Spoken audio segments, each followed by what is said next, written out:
So you cannot do it on the app. Don't try it.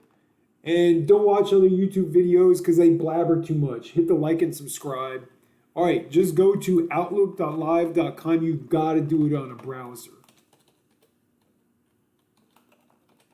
I don't know why, but whatever. So then it comes here, just click sign in. Now, if it asks you if you need to set up an Outlook account, just type in the same prefix and hit, yeah, create. Okay, so then so now, just click on the top right on your picture.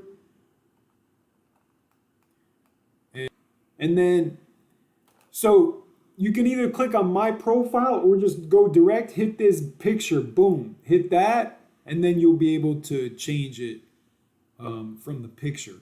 So, all right, tech people, if you got a small and medium business, message me. I can get you enterprise grade software as a service specializing in security, endpoint security, email security.